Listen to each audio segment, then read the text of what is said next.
encontramos que el estudio más útil para esta viene siendo la ecografía, ya que esta va a tener una sensibilidad y una especificidad del 95%. Además de ser un estudio sensible para documentar principalmente lo que es la presencia o la ausencia de un cálculo o de varios cálculos, también muestra lo que es el engrosamiento de la pared de la vesícula biliar y el líquido pericolecístico. Un momento, doctor, por favor.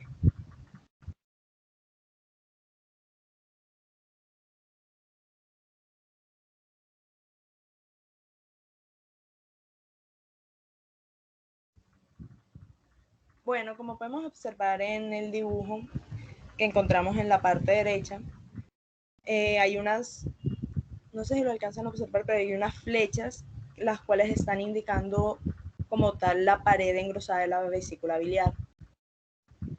La hipersensibilidad focal sobre la vesícula biliar, cuando se comprime como tal con la sonda sonográfica, que se conoce mayoritariamente como el signo de Murphy sonográfico, también puede señalar o nos puede ayudar al diagnóstico de una colicistitis aguda, y en casos atípicos puede ser utilizada como tal una grammagrafía biliar con radionucleócidos o una grammagrafía IDA. Y en pacientes con dolor agudo que presentan varios episodios de dolor agudo en el abdomen, se puede también llevar a cabo una tomografía computarizada. Siguiente, por favor. Bueno, el tratamiento en estos pacientes que van a presentar como tal la colicistitis aguda, necesariamente o principalmente va a constar de líquidos por vías intravenosas, de antibióticos y de analgésicos. Dado que los anaerobios gram negativos son los microorganismos más frecuentes en esta patología, seguidos por los que son los anaerobios y los aerobios gram positivos, lo más lógico para este tratamiento es la administración de lo que es un antibiótico de amplio espectro.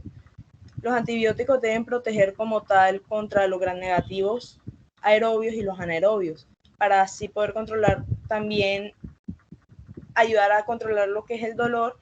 Debe ser necesario la aplicación como tal de un opioide parenteral. Y los regímenes típicos van a incluir como tal una cefalosporina de tercera generación, que esta tenga un buen espectro contra anaerobios, o una cefalosporina de segunda generación combinada con metronidazol. En sujetos que lleguen a presentar alergia a las cefalosporinas, es apropiado como tal ya el uso de un aminoglucósido con metronidazol. Siguiente, por favor. Bueno, ahora encontramos lo que es la colangitis aguda. La colangitis aguda viene siendo una infección bacteriana ascendente es una infección bacteriana ascendente vinculada a una obstrucción parcial, o también puede ser una obstrucción total del conducto biliar. La bilis hepática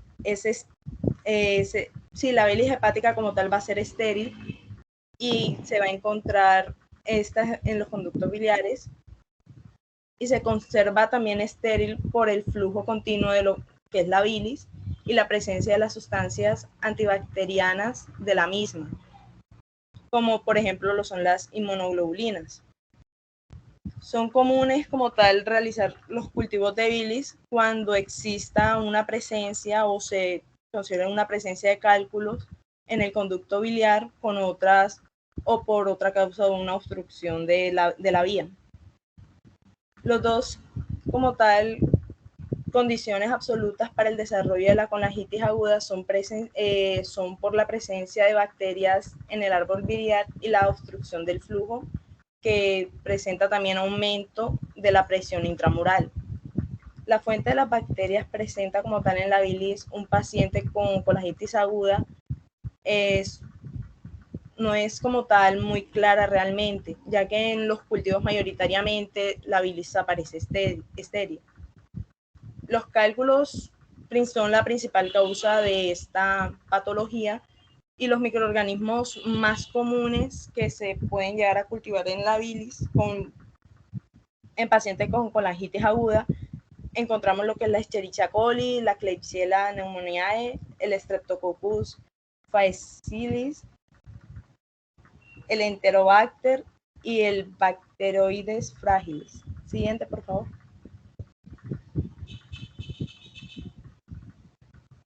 Bueno, en las manifestaciones clínicas, esta se va a presentar como tal, principalmente lo que es la triada de Charcot, que consta de fiebre, ictericia y del dolor abdominal, específicamente ya en lo que es el cuadrante superior derecho del abdomen. Y la ictericia realmente viene siendo como un síntoma variable dependiendo de cada paciente. Y cuando la infección comienza a manifestarse con shock, los dos hallazgos adicionales a esta triada vienen siendo el estado mental e hipotensión, convirtiéndola así en lo que viene siendo la pentada de Reynolds. Siguiente, por favor. Ya en el diagnóstico ya se puede realizar como tal pruebas diagnósticas como lo es el hemograma, porque en esta patología son comunes las leucocitosis, la hiperbilirubinemia, el aumento de fosfatasas alcalinas de las transaminasas. También es útil como tal una ecografía, ya que esta nos ayuda a revelar la presencia de cálculos en la vesícula y demostrar si el conducto se encuentra dilatado o hay una obstrucción en este. Encontramos que en esta patología la prueba diagnóstica definitiva viene siendo la ecografía retrógrada endoscópica o la ERC. Cuando no se distingue o cuando no se dispone realmente de esta radiografía, está indicada como tal la práctica de una PTC o de una colangitis transhepática percutánea, que esta nos va a ayudar a mostrar de pronto lo que es el nivel y el origen de la obstrucción, posibilitará también lo que es el cultivo de la bilis con una posible extracción del cálculo, si llega a existir este, y permitir drenar los conductos biliares con catéteres o con una prótesis de drenaje. Siguiente, por favor. Doctor, ¿va a decir algo?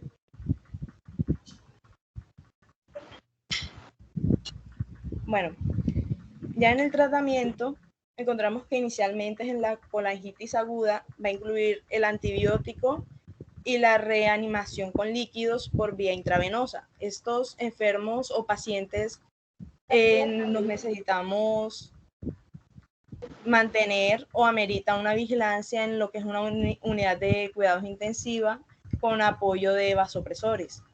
Casi todos los enfermos van a responder a estas medidas, a este tratamiento. Sin embargo, Karen. A las 10 y pico, ¿de dónde carajo iba a conseguir yo nada?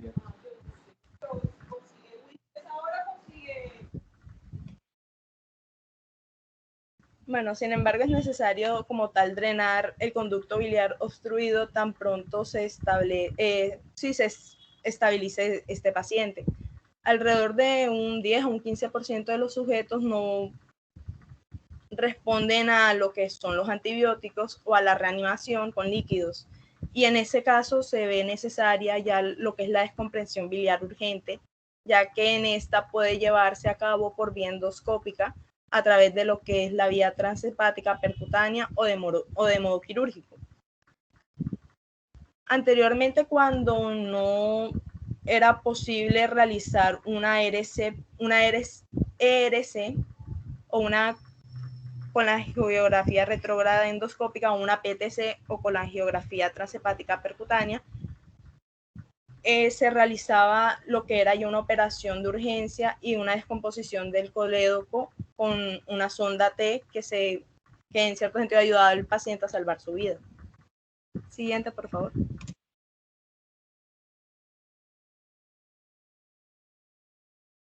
Pero ven, espérate un momentito y meto la cuchareta yo ahí.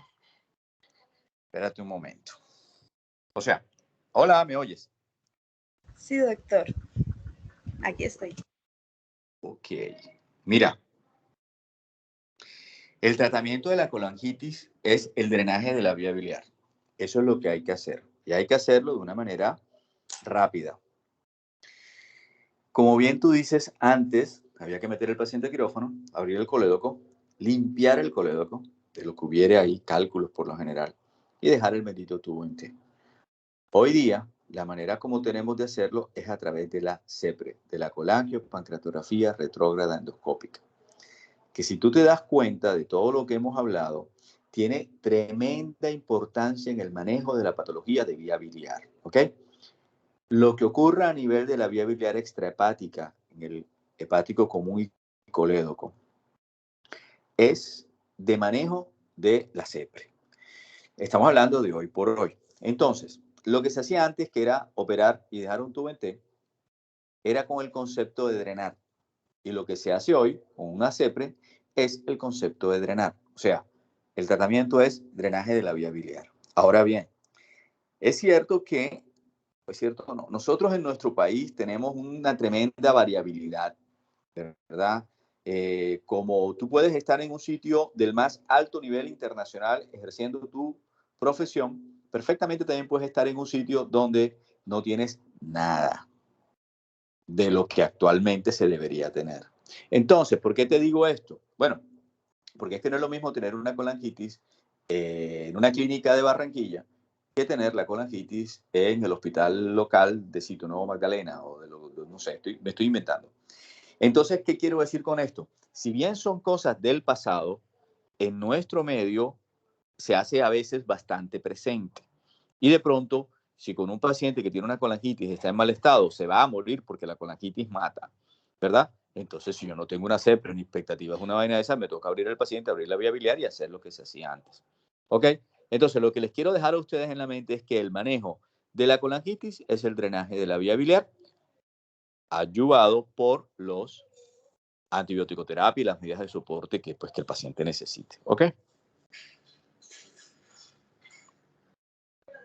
Aquí es donde tú dices, sí, profe, entendí, me quedó claro, qué bien. No, sí, profe, es que el portátil tuvo un problema, no me dejaba abrir el micrófono. Lo siento. Ok, dale, dale. No, a mí me pasa lo mismo, no le encuentro el cuentico del micrófono. Bueno, dale, sigamos. Bueno, ahora yo voy a comentarles algo. Vengan acá, espérate un momento. A ver, el tema que vas a hablar ahorita, pancreatitis, es un tema que, ¿cómo lo digo? Es extenso, que requiere de una adecuada comprensión de su fisiopatología, ¿verdad? De los por qué ocurren las cosas y, bueno, tener claridad. ¿Por qué empiezo diciendo esto? Porque en esto de la pancreatitis, entonces vamos a ir con calma, vamos a ir entendiendo poco a poco a medida que se desarrolla la charla, ¿verdad? ¿Qué es esa vaina de la pancreatitis? Perdón, espérate, me pongo académico.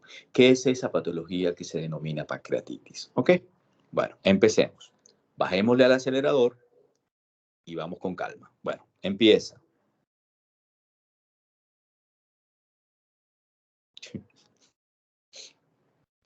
¿Alguien va a empezar? Ya voy, Ok, ok. doctor. Lo que pasa es que estoy proyectando las diapositivas, No te entonces preocupes. el micrófono y esto no me deja. Pero ya voy. Tranquila, que la virtualidad es así. Don't worry, be happy. Que en chino quiere decir cógela suave.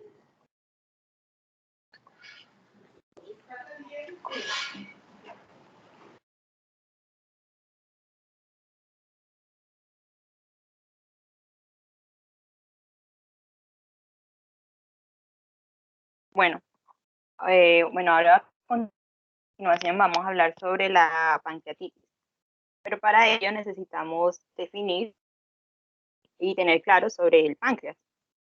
Entonces, me parece, para ello definimos el páncreas como un órgano retroperitoneal, pero pues no, o sea, no podemos decir que todo el páncreas se cataloga así como retroperitoneal, porque en la parte de su cola realmente no es retroperitoneal. Este básicamente se va a estar ubicado va a cruzar transversalmente por delante de la primera y segunda vértebra lumbar, como observamos, y va a tener ciertos lugares, podemos decirlo, o sea, el páncreas va a tener como unas regiones anatómicas que nos van a permitir una mayor comprensión en qué parte estamos, en qué parte vamos a realizar ciertos procedimientos que posteriormente vamos a hablar. Entonces, a grosso modo, el páncreas a su vez tiene una longitud de 15 a 20 centímetros, un peso variable de 70, 75 a 120 gramos. En cuanto a las regiones anatómicas que ahorita le estábamos hablando, el páncreas se divide en una cabeza, como observamos aquí, que básicamente va a estar o sea, va a estar, no sé cómo decirlo, o sea, adherido no, sino que va a estar superpuesto con casi toda la arcada del duodeno. Ellos dicen, bueno, lo que estaba leyendo como una mnemotécnica, como si fuera un anclaje entre una llanta de un carro. Bueno, Con ven. el, pues, Espera. obviamente está la llanta. Entonces, Espérate. Ven. El páncreas y el duodeno. Viste que la primera, la segunda, la tercera porción de duodeno y la cuarta comparten una íntima relación con el páncreas, pero más que todo lo comparte la cabeza del páncreas, ¿verdad? Rodeado por parte de la primera, sí, toda la segunda la y cabeza. tercera porción de duodeno. Bueno, espérate. Eso que tratas tú de decir de la llanta con el ring y este tipo de cosas, yo te lo voy a decir de otra manera. El páncreas y el duodeno comparten la irrigación. O sea, yo no puedo despegar la cabeza del páncreas del marco duodenal. Están íntimamente ligados por la irrigación. Por eso es que hay una cirugía que se llama cirugía de Whipple o duodenopancreatectomía, que es una cirugía bastante importante. Porque necesito, si tengo un tumor a nivel de la cabeza del páncreas, sacar el páncreas con el marco duodenal. O si yo tengo un estallido duodenal importante y me toca quitar el duodeno, me toca quitarlo. O sea, comparten la irrigación y eso los hace prácticamente indivisibles, ¿ok? Okay. Bueno, Bueno, siguiendo entonces esa cabeza, o bueno, más bien siguiendo con la idea del doctor, esa irrigación que está íntimamente va a estar dada por las arterias pancreático-duodenales. Entonces, tenemos las superiores, antero y posterior superior, y las antero y posterior inferior. Entonces, como para complementar esa parte. Bueno, seguidamente de la cabeza hay como una... Oye, espérate un momento. Sí. Por eso se llaman pancreático duodenales, ¿ok? ¿Y tú sabes, Rama, de qué son? No me acuerdo muy bien, pero sé que venían, o sea, viendo ascendentemente de la gastroduodenal, que venía de una arteria hepática. No Exacto. ¿Y la arteria hepática es rama de? El tronco celíaco. Exactamente. Okay.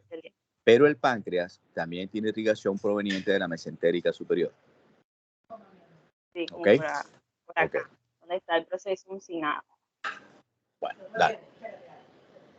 Bueno, entonces posteriormente en la cabeza vamos a tener un proceso uncinado, como observamos aquí, y donde esta escotadura pancreática va a pasar también grandes vasos, como lo que estamos hablando ahorita, la mesentérica superior, que básicamente esa mesentérica superior es la que va a dar origen a las pancreáticos duodenales posterior y antero inferior, o sea, las que están acá abajo.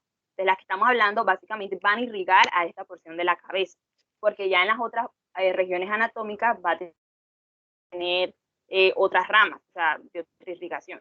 Seguidamente, entonces tenemos aquí el cuello, o también conocido como el istmo. Seguimos en el trayecto, tenemos el cuerpo y finalmente tenemos la cola. ¿Cuál va a ser la irrigación? O sea, que hay otras arterias, otras ramas provenientes más que todo, del tronco celíaco y también de la parte esplénica. Y encontraremos unas así como transversales, unas arterias, no recuerdo muy bien si era dorsal, mayor, caudal, y también de la pancreática, de la arteria mesentérica superior, que va a estar como por aquí, va a dar una pancreática inferior, que va a estar sí, transversalmente, inferior, lateral inferior más que todo. Seguidamente, bueno, hablaríamos pues de los conductos pancreáticos, pero para ello necesitamos como retrocedernos a nivel de, pues, de la embriología. Entonces, aproximadamente a la cuarta y la octava semana, nosotros vamos a encontrar primero una yema dorsal y una yema ventral. La yema ventral va a estar proveniente de la yema hepática o divertículo hepático primitivo, y la dorsal pues del endodermo duodenal primitivo. ¿Qué va a pasar? En la yema ventral vamos a encontrar el conducto de Wilson, o sea, como que el vestigio de ese conducto, y en la yema dorsal vamos a tener el vestigio entonces del conducto de Santorini. Aproximadamente, como habíamos dicho ya, casi a la octava semana, como observamos, está dividido. No, aún no hay ese plegamiento. Entonces, a la octava semana va a haber como un giro, al contrario de las manecillas del reloj, donde se daría ese fusionamiento. De ahí pues tenemos pues, entonces los dos conductos. Entonces, tendríamos el primorio dorsal y el primorio ventral. Al tener pues ese plegamiento en cierta forma, finalmente vamos a encontrar, como tenemos aquí en la imagen, el páncreas normal, nuestro conducto principal o de Wilson, que va a recorrer toda la glándula y va a desembocar a nivel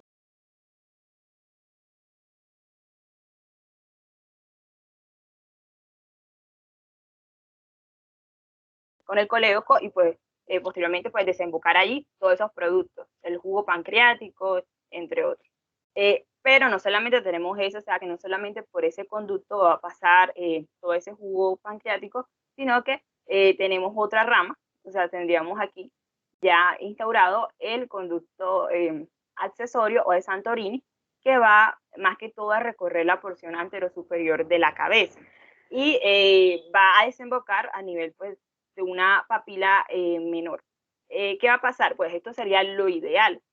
Sin embargo, vamos a encontrar ciertas ocasiones en que en un 30% de las personas el conducto de Santorini, o sea, el conducto accesorio, no va a desembocar entonces en esa papila menor, sino que queda como un conducto ciego. Por ende, pues ahí no desembocaría nada.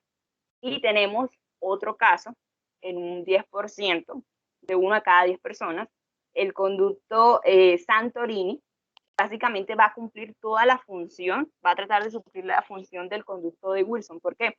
Porque casi todo el jugo pancreático producido va a desembocar allí, en esa papila menor, no en la de Wilson.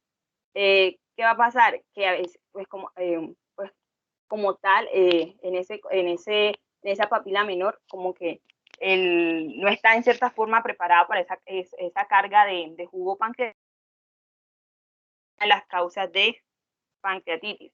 También conocido como, lo que estoy hablando también se conoce como páncreas dividido. Bueno, dentro de las funciones fisiológicas generales del páncreas, primero, neutralizar el ácido gástrico que ingresa al duodeno. ¿A través de qué? Como habíamos dicho, el páncreas va a segregar un jugo pancreático aproximadamente 500. Ese jugo pancreático va a estar rico de bicarbonato y agua, y eso obviamente neutralizaría ese ácido gástrico proveniente pues, de los alimentos. Segundo, pues va a sintetizar y segregar esas enzimas digestivas. Y tercero, pues va a liberar hormonas con funciones metabólicas. Siguiendo, tenemos, como habíamos dicho en las dos funciones, va a cumplir la parte de segregar hormonas y la otra de segregar enzimas digestivas. Eso que no podemos dividir entonces al páncreas endocrino y un páncreas exocrino. A nivel pues leve tenemos que el páncreas como tal va a estar dado por una serie de, digamos así, de células. Entonces, a nivel del páncreas endocrino, vamos a encontrar a los islotes de Langerhans, aproximadamente van a ocupar en la glándula un 2%. En cambio, a nivel del páncreas exocrino, que va a estar dado por astrinos pancreáticos, estos van a ocupar casi el 98% de las glándulas. Hay otros textos que nos dividen, o sea, nos hacen como una proporción muy distinta. Por ejemplo, ellos dicen que hay un 85% en cuanto a los acinos pancreáticos, un 5% restante de los islotes de Langerhans, y el resto se los atribuyen a la matriz extracelular y a los grandes vasos que atraviesan por ahí. Bueno, entonces retomando aquí, el páncreas endocrino, en estos islotes de Langerhans, se les reconoce porque cada islote, o sea, cada célula en estos islotes van a producir un tipo de hormona y que va a cumplir unas funciones obviamente fisiológicas en nuestro cuerpo. Tenemos la primera, pues las células alfa, que van a segregar glucagón, células beta, la insulina, tenemos las células delta, la somatostatina, las células D1, el polipéptido vasoactivo, intestinal vasoactivo, y tenemos las células D2F, polipéptido pancreático, entre otras. Se ha reconocido que una diferencia, pues está como investigación, una diferencia entre estos islotes de Langerhans y los acinos pancreáticos, es que estos, cada célula va a estar enfocada a segregar, a sintetizar esa hormona como tal. O sea, la célula alfa va a segregar glucagón. La diferencia en los acinos pancreáticos es que en estos mismos acinos podemos encontrar distintas vesículas de las enzimas digestivas. Siguiendo entonces con el otro páncreas, a nivel páncreas exocrino, tenemos que nos van a producir, bueno, todo lo que se produzca en nuestro acino pancreático pasaría por conducto, por los conductos pancreáticos, atravesarían todo ese conducto pancreático principal de uso y obviamente desembocaría a nivel pues del duodeno. Entonces, comenzando pues desde las células acinares, estas células acinares las encargadas de la producción de nuestras enzimas digestivas. Y células ductales como tal van a ser las encargadas de la producción más que todo, o sea, de la otra parte del jugo pancreático que vendría siendo bicarbonato, agua y pues otros electrolitos que pues, finalmente pues neutralizarían. Entonces, a nivel de la célula acinar, que es la que nos interesa. Bueno, y la parte pues, de las células ductales que nos van a permitir la producción de bicarbonato y agua, que esté en nuestro jugo pancreático, se debe gracias pues, a la presencia de la anhidrasa carbónica. Entonces, a nivel de la célula acinar, que es la que nos va a producir esas enzimas digestivas, ¿qué va a pasar? Las enzimas digestivas como tal se van a encontrar inactivas en estas células, como un medio de barrera. ¿Por qué? Porque si esas se activarían a nivel de las mismas células, pues generaría una autodestrucción de la célula y posteriormente daño y todo eso, que sería una de las causas de la pancreatitis que ahorita hablaremos. Esta más que todo, otro medio de barrera, o sea, además de que van a estar inactivas, vamos a encontrarlas como unos gránulos decimógenos, o sea, unas vesículas. Seguidamente, pues también hay ciertas mutaciones, o sea, no mutaciones, perdón, hay ciertos genes y hay ciertas proteínas también encargadas de controlar o de inhibir que se dé esa sobreactivación aquí a nivel de celular, generando que estas se encuentren inactivas. Entonces, estas van a transcurrir de manera inactiva, pasaría entonces por todo nuestro conducto, aunque pues yo había leído que la amilasa era la única que podíamos encontrar levemente activa, pero más que todo van a estar inactivas. Y pasarían entonces a la segunda porción de nuestro duodeno. De todas estas enzimas digestivas, la principal o la primordial teníamos que es el tripsinógeno, que se convertiría en tripsina. ¿Por qué? Porque si se da una activación de esta tripsina, automáticamente nos activaría las otras enzimas digestivas. Pero para ello, obviamente, eso no se va a dar así como así, sino que necesita otros estímulos. Entonces, hay unas fases. Tenemos la fase cefálica, la fase gástrica y la fase intestinal.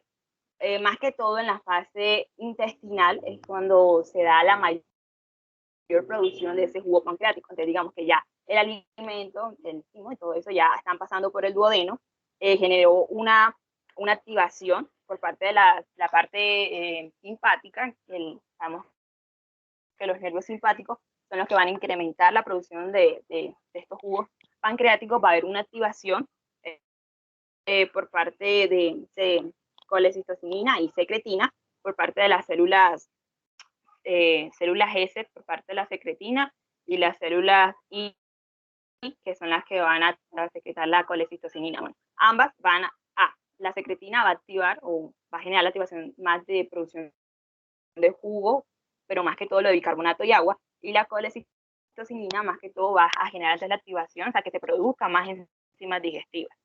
Cuando estas enzimas ingresan ya a nuestro duodeno, a nivel de la mucosa intestinal, vamos a tener otra enzima que es muy importante, que es la enterocinasa, que es la que va a generar la activación del tripsinógeno a tripsina. Y si ya nosotros tenemos la tripsina activada, nos ayudaría entonces a que el resto de enzimas digestivas, que son básicamente proenzimas, se convierten entonces en unas enzimas activas como tal.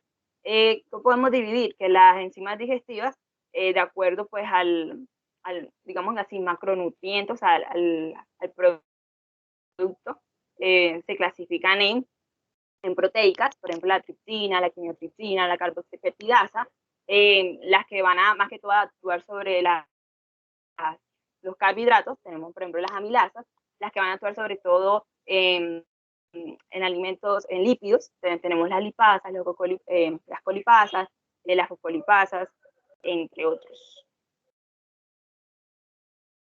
Bueno, seguimos.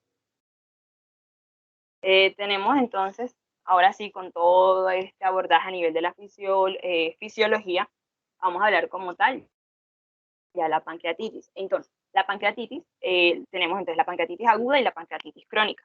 La pancreatitis aguda se reconoce como un proceso inflamatorio agudo, obviamente pues del páncreas, es una de las enfermedades con mayor número de ingresos hospitalarios, es una también de las enfermedades que podemos encontrar diferentes presentaciones en el sentido de que podemos encontrar una pancreatitis leve, hay personas asintomáticas, o una pancreatitis de tan mayor, o sea, de una gravedad que ya el paciente puede tener hasta una falla multiorgánica y obviamente pues generaría una mayor mortalidad. Entonces las pancreatitis pues tienen varias presentaciones que ahorita hablaremos. A nivel de la epidemiología, como observamos aquí, tenemos que, más que todo, podemos atribuirle que la causa etiológica más frecuente en la pancreatitis aguda es la patología biliar, o sea, las litiasis como tal. Entonces, por ejemplo, en Europa, del 70.000 casos anuales, más que todo, de un 44 a un 54% de la enfermedad biliar, litiasis biliar. Seguidamente en Estados Unidos, el 45% de los 250.000 casos anuales también es biliar. Y con respecto acá, en Colombia, el 80% de todos los casos también son biliares. Ya el resto obviamente también tiene su incidencia, pero pues no es como de tan, a nivel numérico no es tan elevado, pero obviamente pues sí tiene su incidencia. Otras patologías que influyen, pues tenían seguidamente de la biliar, sería la etiología alcohólica. Entonces, hablando de las etiologías, tenemos que, podemos agrupar las etiologías en ciertos, obviamente, grupos. Entonces tenemos las etiologías de causa obstructiva, las tóxicas, las farmacológicas, las metabólicas, las infecciosas, las iatrogénicas, las genéticas, entre otras. Entonces, hablando aquí pues, de las obstructivas, del 55 al 60%, como habíamos dicho, es la más prevalente, la más principal. Tenemos entonces la litiasis biliar, la colegolitiasis. Entonces, ¿qué va a pasar aquí? Va a haber, bueno, se ha propuesto muchas teorías, pero como que la que mayor está más prevalente es que al tenerse ese cálculo en el colédoco, viajaría entonces a la parte donde está la confluencia del colédoco y el conducto pancreático. Entonces tenemos ese calculito ahí. ¿Y qué va a generar? Va a generar un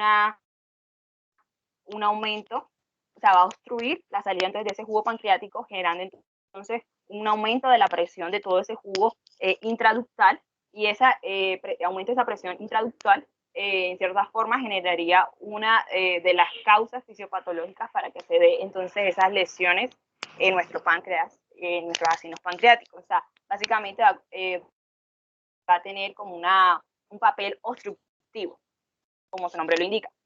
A nivel de las tóxicas, la primordial, o sea, tenemos el alcohol, 15%, esta va a depender de qué, tanto de dosis como de los años consumidos. Se reconoce que de 10 a 20 gramos por día durante 5 años. ¿Qué va a pasar con el alcohol? El alcohol se le ha atribuido que tiene como muchos papeles en la fisiopatogenia de la pancreatitis.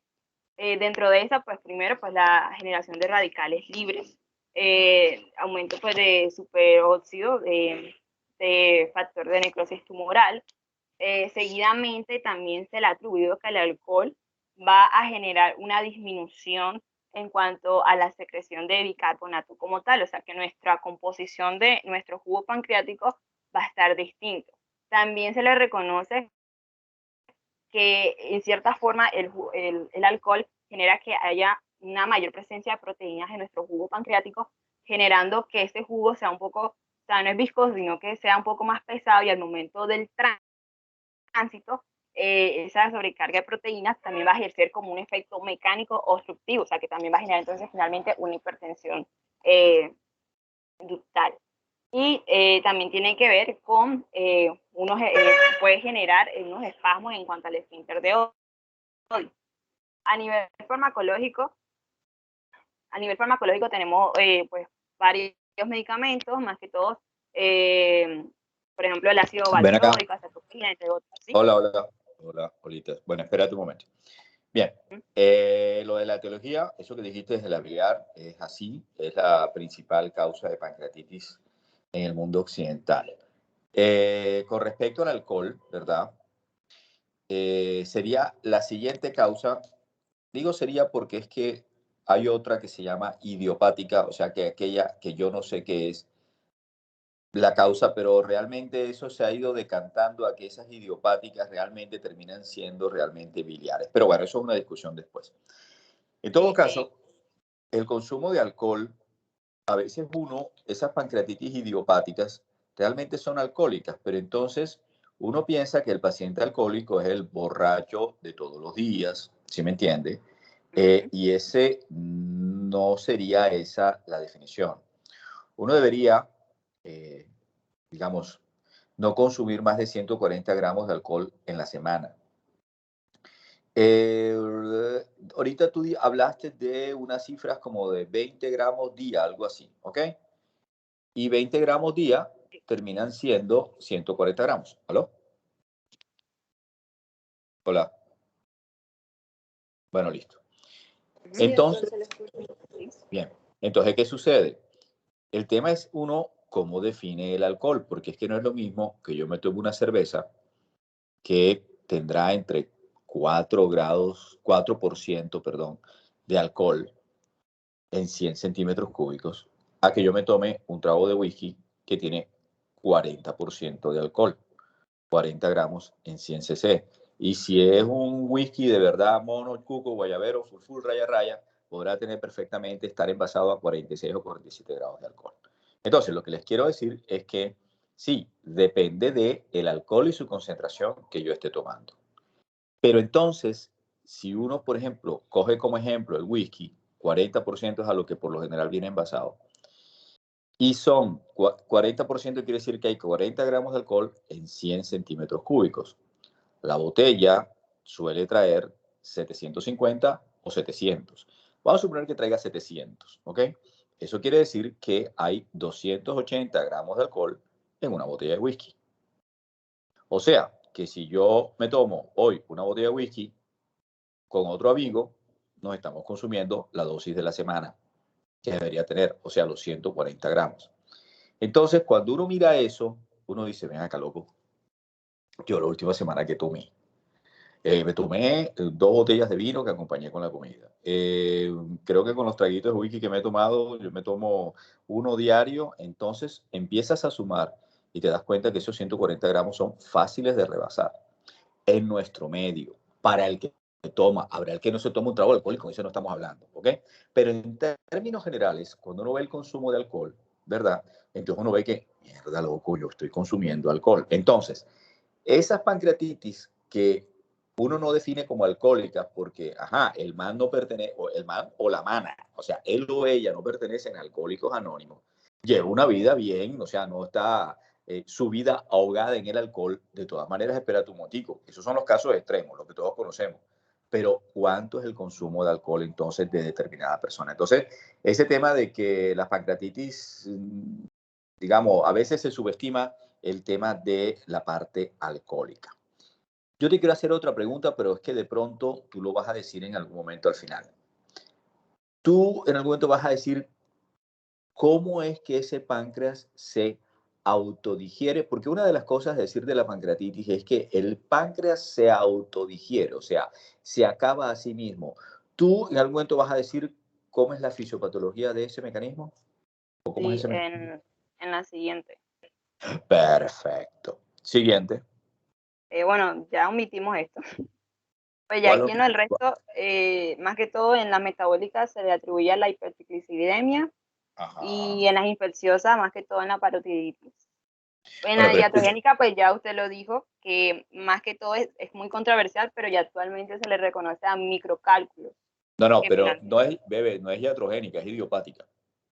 ok, sí, Ok, ve, porque es que las pancreatitis pueden ser biliares, alcohólicas, la estoy diciendo más o menos en el orden, biliares, alcohólicas, por problemas metabólicos en los triglicéridos, ¿verdad? Con hipertrigliceridemia y, no joda, con triglicéridos elevados mayor de 1000, ¿ok? Un paciente que anda con 1200 gramos de triglicéridos puede ser, es propenso al tema de hacer pancreatitis. Las pancreatitis pueden deberse a causas virales, ¿verdad? Las parotiditis, el virus que afecta la parótida tiene full parecido con el páncreas, entonces el virus también puede afectar el páncreas. Y el virus también puede afectar el tejido testicular. Por eso ese cuento de que las paperas se le bajaron al pelado y entonces por eso quedó estéril. Bueno, en fin. Las pancreatitis pueden ser producidas por drogas, pueden ser producidas por venenos. El veneno del alacrán puede producir pancreatitis. Las pancreatitis pueden deberse a traumas. Las pancreatitis pueden ser posquirúrgicas. ¿Ok? Entonces, hay una amplia variedad de enfermedades que pueden producir pancreatitis, ¿verdad? Bueno, tú las tienes ahí en el cuadro ese que estoy viendo ahora. Pero, de todas maneras, esas en la cantidad de pancreatitis que produce, ¿verdad? Suele ser menor a lo que produce la biliar o la alcohólica. Hay un procedimiento endoscópico que hemos estado viendo a lo largo de todo el tema biliar, que es la colangiopancreatografía retrógrada endoscópica, la CEPRE, que siempre va a salir al baile en todo esto.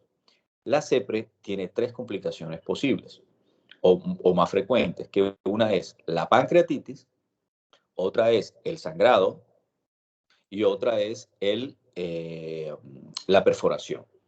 Entonces, a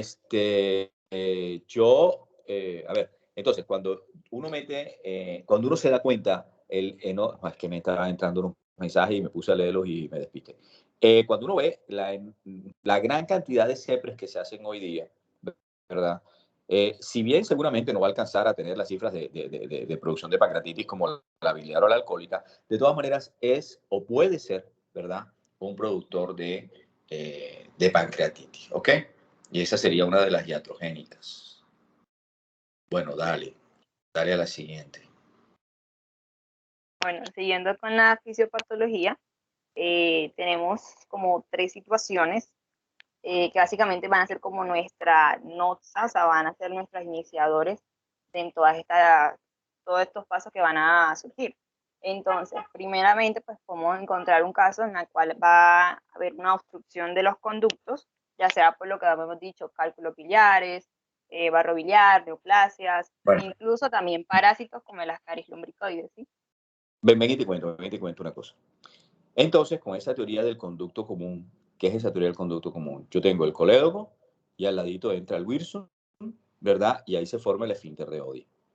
El Wilson, que es el conducto pancreático. No hablemos del de Santorini, pero dale. Quedémonos con colédoco y Wilson y el esfínter de Oddi.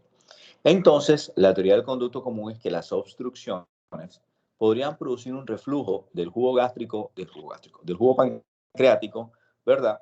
Y que eso desencadenaría la autólisis del páncreas. Entonces cogieron a, no sé, 100 zarigüeyas. Zarigüeya es como una rata grande, pero se llama zarigüeya. Entonces, no sé por qué la cogieron contra las zarigüeyas. En fin, a alguien no le gustaban las zarigüeyas. Entonces cogieron y le ligaron el coledoco con las zarigüeyas. ¿No viste? Para que produjeran pancreatitis. Bueno, entonces, la mitad de las zarigüeyas hicieron pancreatitis, la otra mitad no. Y esa vaina plantea un tema jodido, porque, hey, si te das cuenta, ahí los números de 100 es invento mío, ¿eh? No sé cuántos son realmente. Te das cuenta, el 50% hizo pancreatitis. Te das cuenta que la teoría, flaco, y los otros 50 que no lo hicieron, ¿qué? Entonces, si bien hay un factor ahí obstructivo por litiasis o por microlitiasis o por barro biliar, el temita del conducto común no es que quede así suficientemente explicado. Hay una película que todavía falta por descubrir, y es que en la pancreatitis siempre se están descubriendo cosas modernas. Bueno, dale, sigue. Bueno, seguidamente con el otro aspecto tenemos ciertas sustancias que nos generarían, o sea, por su característica, por ejemplo, tóxica como el alcohol, lesiones en las propias células acinares. Como le habíamos hablado anteriormente, pues el alcohol más que todo.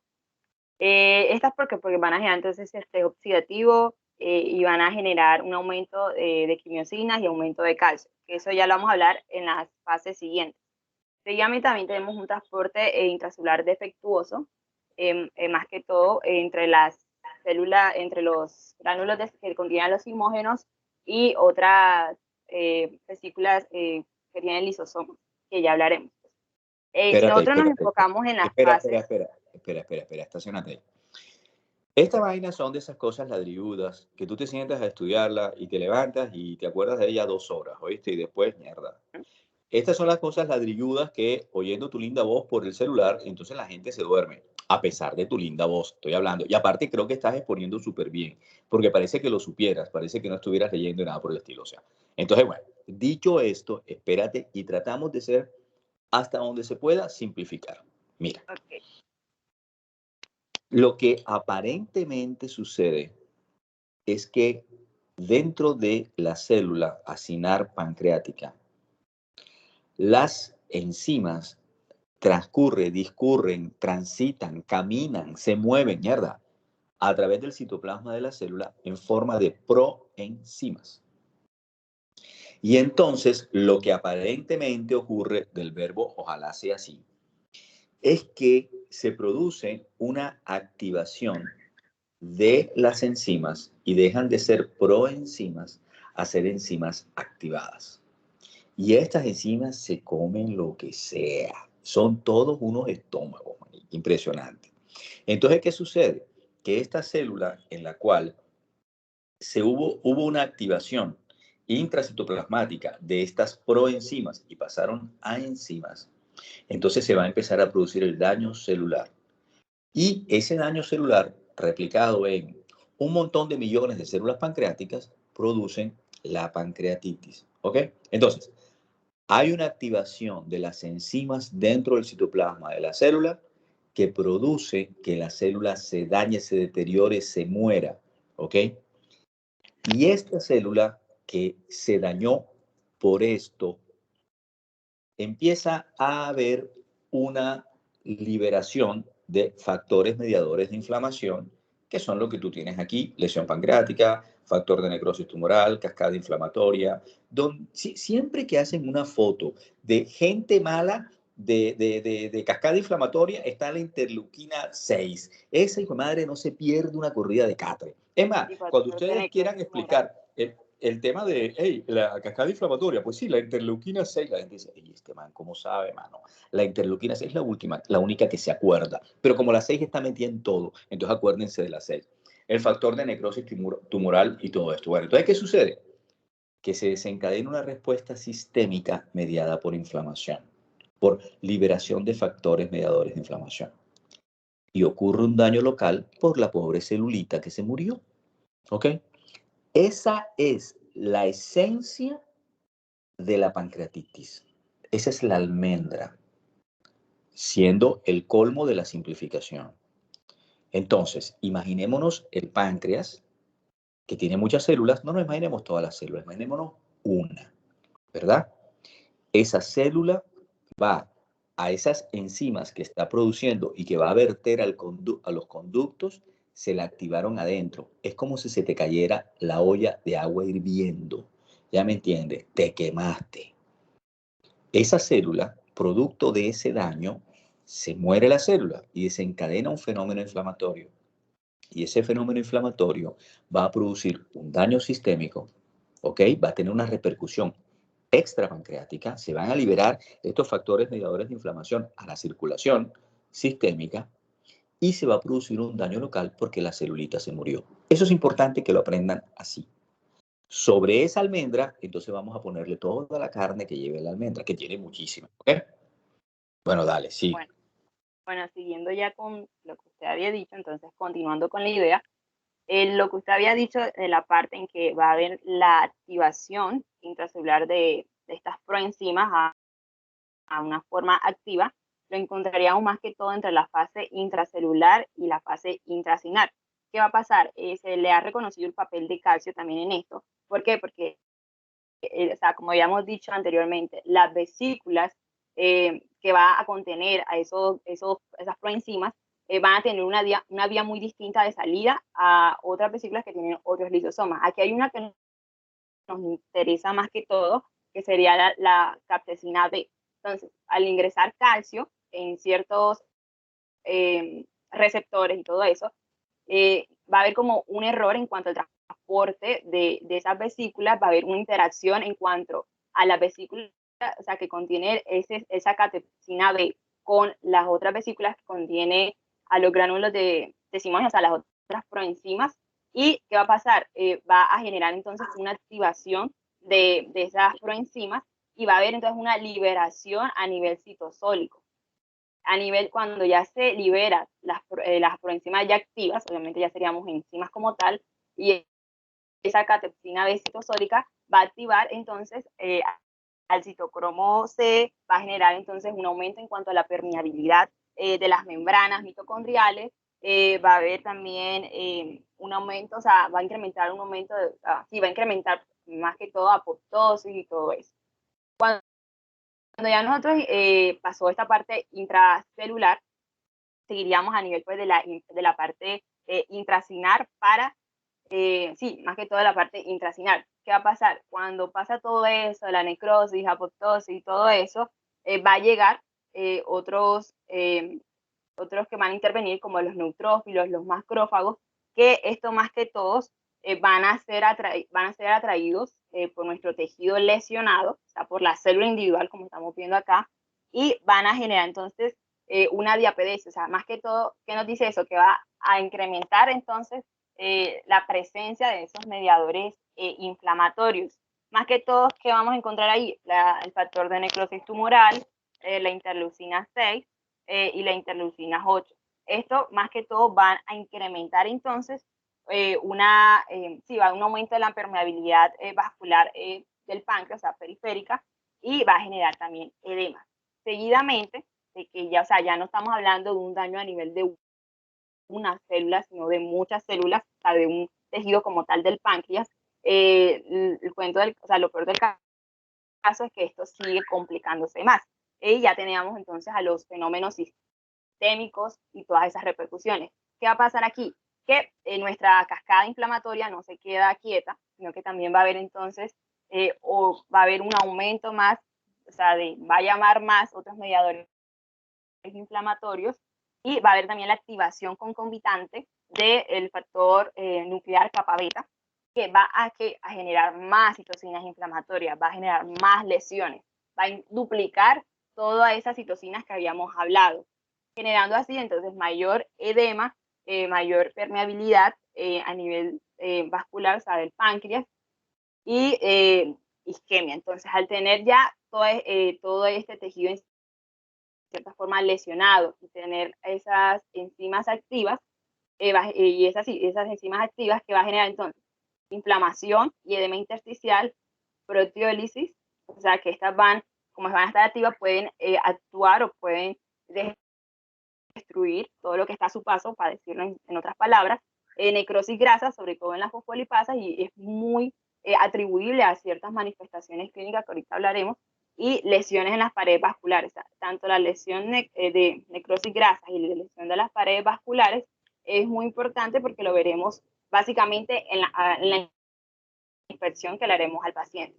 Finalmente, de que ya se dio esa cascada inflamatoria por las lesiones de las células acinares, tendremos que el paciente puede llegar a complicarse a un síndrome de la respuesta inflamatoria sistémica, y finalmente lo que generaría una mayor probabilidad de muerte es que se nos complique porque el paciente ya está en síndrome de disfunción multiorgánica. Bueno, ¿sigo? ¿O va a crear? Esto es lo que, bueno, se me olvidó decirle acá en la parte de las necrosis grasas, porque lo vamos a encontrar en las manifestaciones.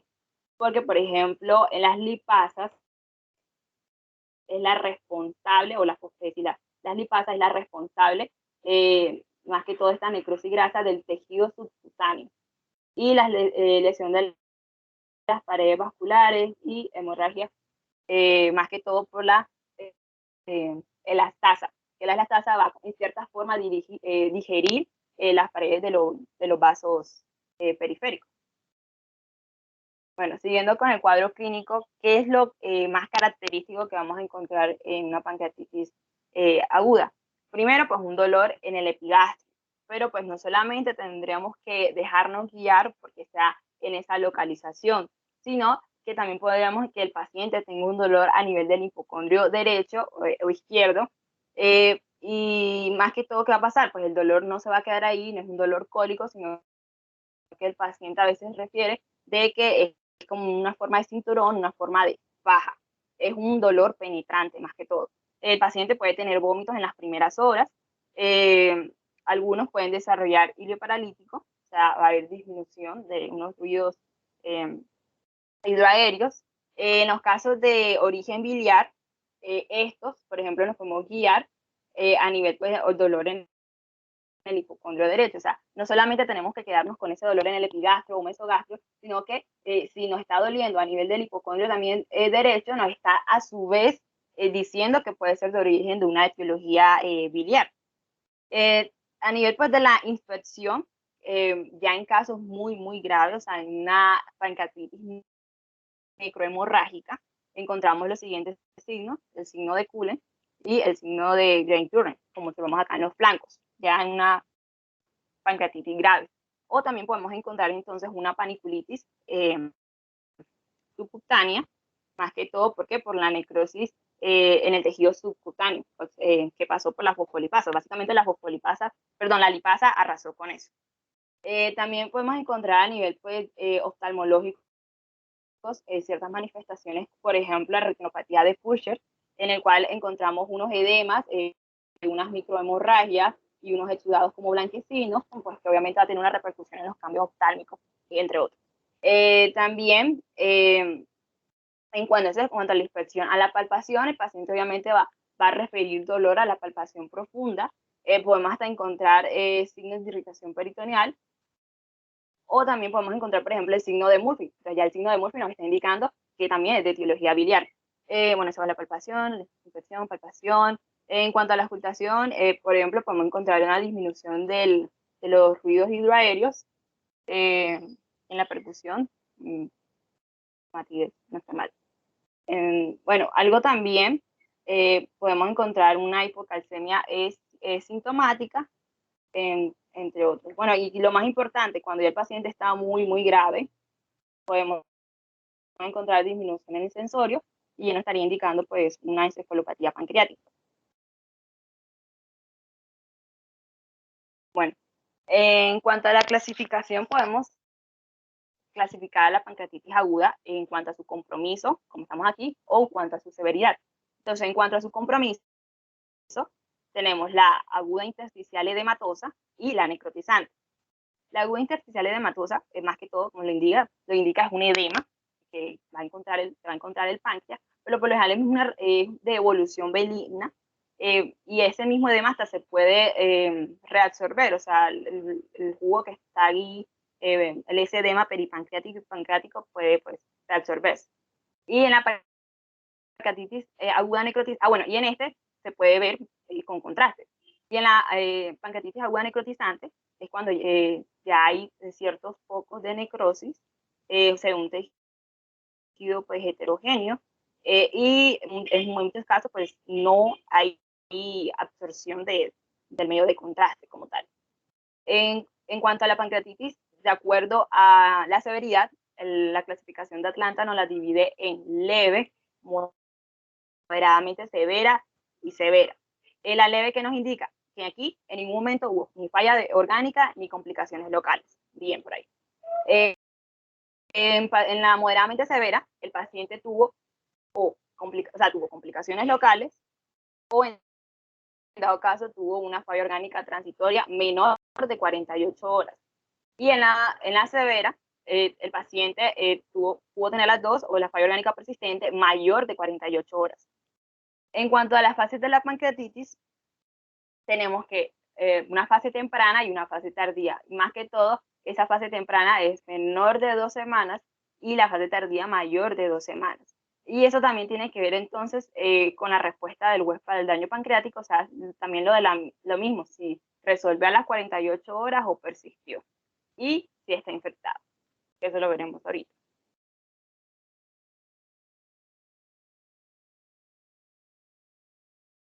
En cuanto al diagnóstico, Espera, fréate un momentito, porque es que se me cortó la llamada y no tenía cómo comunicarme, y Angie me volvió a hacer la llamada. Bueno, es detalles técnicos.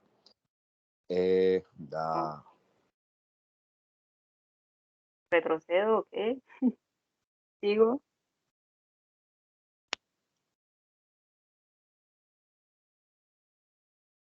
Bueno, continúo. Bueno, continuando con el diagnóstico, en la pancreatitis tenemos, o sea, 3 cosas que debemos tener en cuenta. ¿Cómo están nuestras enzimas, como la amilasa y la lipasa? Hay presencia. Hola de nuevo, hola. Se fue de nuevo. Hola. Sí, siempre digo que es un chiste para esto, pero no se puede decir. Bueno, sí, retrocede un poquito. Bueno, ya llevamos eso. Habíamos hablado de las manifestaciones clínicas y se fue desde ahí. Habíamos hablado de la clasificación y vamos por diagnóstico. ¿Retrocedo hasta ahí o continúo lo del diagnóstico? ¿Aló? Hola. Sí, ¿de dónde continúo? Bueno, esa ya la vi, los signos de Gray, Turner y Cullen. Miren, esos signos de Gray, Turner y Cullen, esas equimosis que ustedes ven alrededor del ombligo y a nivel de los flancos, denotan una pancreatitis hemorrágica. Son muy famosos, son unas imágenes que aparecen en todos lados. Yo en lo personal, afortunadamente, para los pacientes que he tenido que atender, me ha tocado ver uno de esos, ¿ok? Pero se repiten y se repiten, pero es importante que ustedes sepan esas equimosis periumbilical y a nivel de flancos, qué significan, qué traducen, qué son, ¿oíste? Bueno, espérate. Es que ahorita te metiste a tratamiento y entonces yo vi que hubo un salto ahí tremendo. Tratamiento. ¿Tú no hablaste ahorita de tratamiento? No ¿La he siguiente hablado. diapositiva qué? Era una clasificación. Ah, ok. Compromiso y severidad. Listo, está bien. Bueno, sigue a ver, porque esto vamos a tener que volver sobre esto. Dale. Perdón, echa la diapositiva para atrás. Échala para atrás. Pip, pip. De nuevo, ¿las manifestaciones o ahí? Ahí. Okay. Esa diapositiva, tómenle una captura de pantalla, por favor, ¿ok? Porque eso va a hacer que más adelante nosotros podamos comprender los factores que son tenidos en cuenta o importantes para la clasificación de las pancreatitis agudas, ¿ok? Entonces, eso está ahí. No te digo que lo repitas porque este tema es de comprensión, de estudio, como toda la medicina, ¿ok? Y con un golpe de vista seguramente no nos los vamos a aprender, y seguramente escuchando tampoco. Pero podemos volver a esto en un ratico cuando vayas un poquito más lejos. Bueno, sigue, pasa. Pasa la diapositiva. Ah, diagnóstico, no fue tratamiento. Uy, lo siento. Dale, diagnóstico. Después vienen las escalas. Ok, dale. No. Dale. Ajá, bueno. Ok. En cuanto al diagnóstico, es importante tener en cuenta estos tres, los que tenemos aquí. Entonces, necesitamos tener en cuenta la amilasa y la lipasa, la presencia de dolor abdominal y este es muy controvertido, la prueba de imagen compatible. Realmente, la que nos interesa para nosotros hacer un diagnóstico como tal de pancreatitis aguda es o tener la elevación de la amilasa y la lipasa y tener la presencia del dolor abdominal. Con eso ya nosotros podemos hacer un diagnóstico de pancreatitis aguda, ¿sí? Me parece bien y ahorita vamos a ser más específicos con eso. Escucha, siempre que uno va a hablar de diagnóstico de cualquier cosa en medicina, empieza por la clínica, los signos y síntomas, ¿ok? Y tú dirás, bueno, pero te estoy hablando ahí de la presencia del dolor abdominal. Bueno, sí, pero no está de más que nosotros entendamos e interioricemos cómo es que se presenta o cómo debería presentarse el dolor abdominal en una pancreatitis, sus características, su irradiación, su localización primaria y el hecho de que en un gran porcentaje de casos, 90 y algo, se acompañan de náuseas y vómitos. Tanto que por ahí había una frase que decía que pancreatitis sin vómitos no era pancreatitis. Eso, vuelvo y repito, el 90 y tanto por ciento de las veces es verdad. Pero siempre uno tiene que dejar ese margen de espacio de esos pacientes que no les gustan leerse los libros, se enferman y después no saben decir los síntomas. Entonces puede que no tengan vómitos. Pero por lo general la pancreatitis es el clásico dolor a nivel de mesogastrio o epigastrio, ¿verdad? Que entonces se irradia hacia dorso. Es lo que por lo general llaman dolor en cinturón. Lo que pasa es que cuando uno ve dónde da y a dónde se irradia, uno lo primero que se pregunta es, hey, ven acá, ¿quién usa el cinturón por allá arriba? ¿Ve?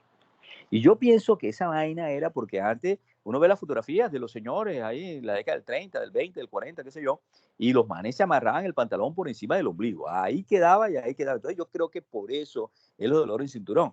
¿Y qué importancia tiene? Porque es que uno dice, ve acá, dolor en cinturón. Y alguien se puede quedar mirando y dice, pero ven acá, ¿cuál cinturón, cuadro? Si no joda, el dolor le está dando aquí arriba y el cinturón queda abajo.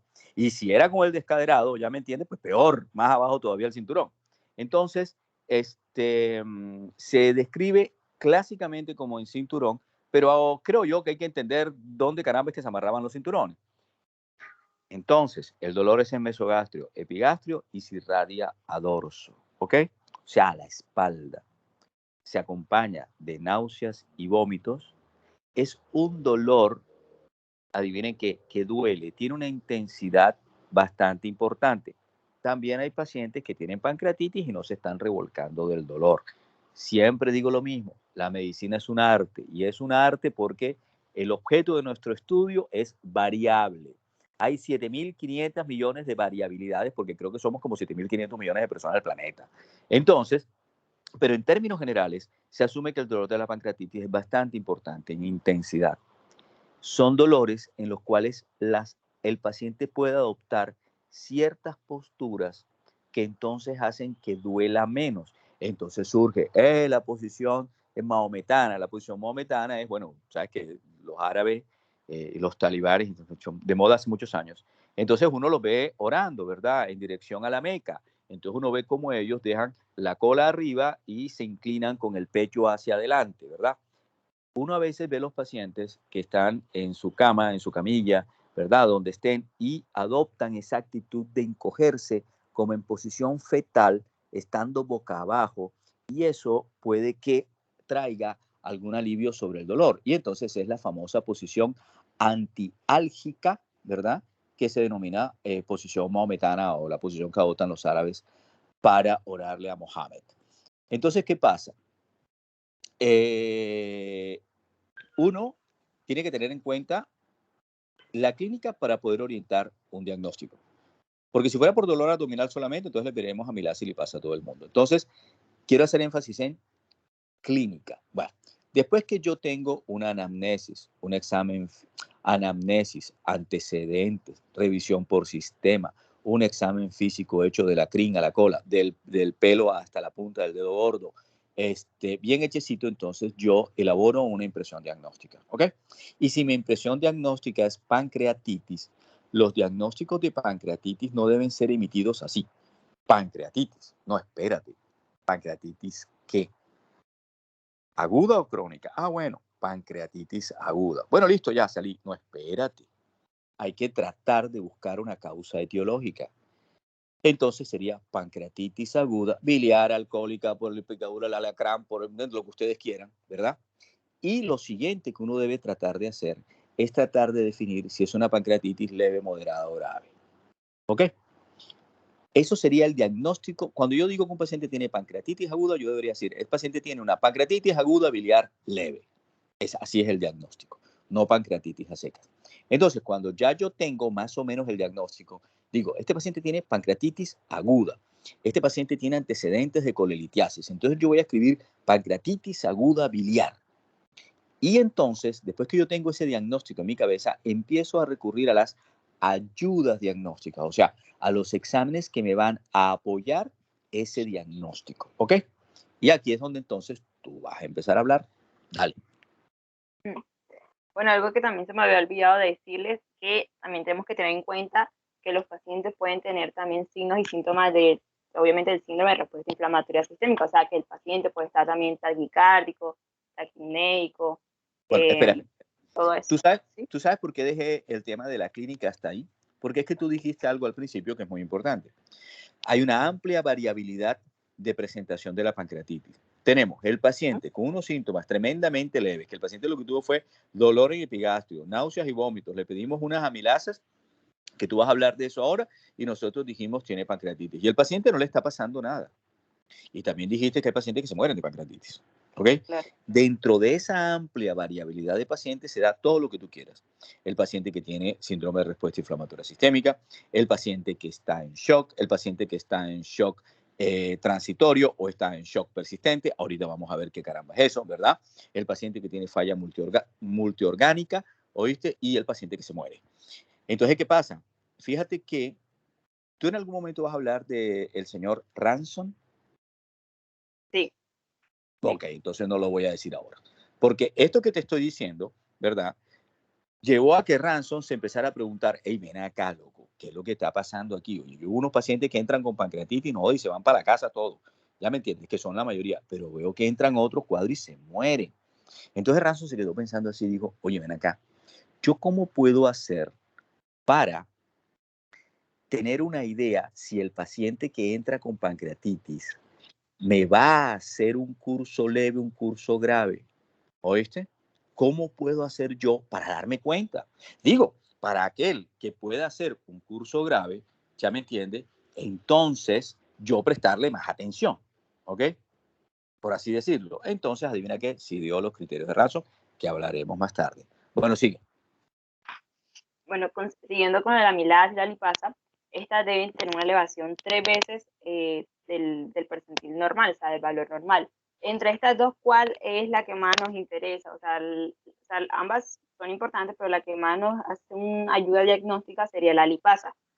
¿Por qué? Porque esta pues, es más sensible y es más específica y dura más, o sea, tiene mayor duración en el tiempo. Por ejemplo, ¿qué va a pasar con la amilasa? La amilasa tiene una duración más corta, obviamente, pero también, si está aumentada, puede indicar otras patologías. Con respecto, bueno, sí, con respecto a la lipasa, por ejemplo, habíamos dicho, esta puede durar de 8 a 14 días, y ya, por ejemplo, en la amilasa, pues la duración más que todo es de 2 a 5 días, entonces algo a tener en cuenta.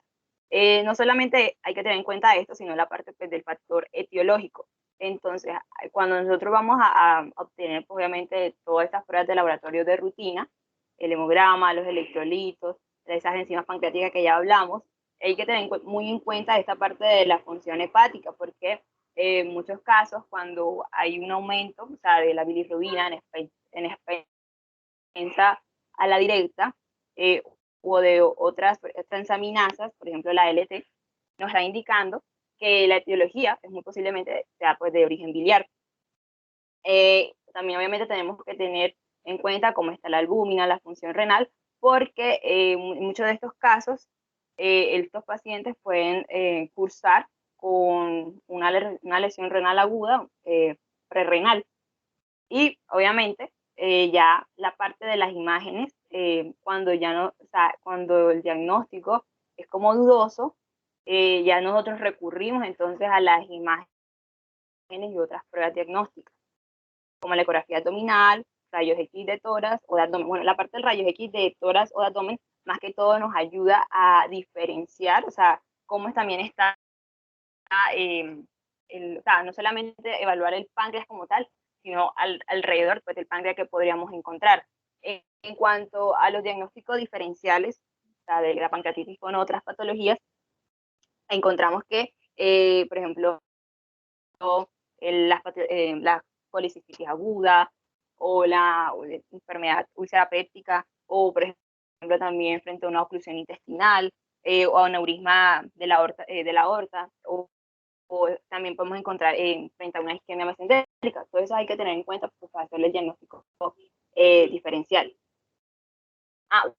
Bueno, también se me ha olvidado decirles que además de la función hepática, que nos ayudaría a orientar si es de etiología biliar, también nos podría ayudar a hacer un enfoque si es de etiología, o sea, si puede ser de una causa alcohólica.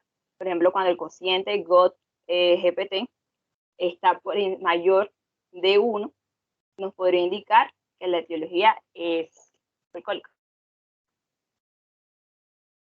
Entonces, ya las pruebas, como habíamos dicho, las pruebas de imágenes nos ayudarían a identificar cómo está alrededor, o también ver otros aspectos que nos interesaría ver, pero como habíamos dicho, no es la conducta inicial para realizar ese diagnóstico. Por ejemplo, en las radiografías de tórax y abdomen, en cuanto a la radiografía de tórax, podríamos encontrar ciertos signos muy característicos de otras patologías como el derrame pleural, que puede ser una de las complicaciones, o sea, consecuencias. O sea, la pancreatitis podría llevar también a que se dé un derrame pleural. En cuanto, si nosotros miramos a una radiografía de abdomen, podemos encontrar ciertos signos. Por ejemplo, como hemos dicho anteriormente, el paciente puede presentar un hilio paralítico y encontraríamos, por ejemplo, el signo pues, de la asa de centinela, en el cual va a haber una dilatación de esas asas como tal, y podemos encontrar también el signo del colon cortado.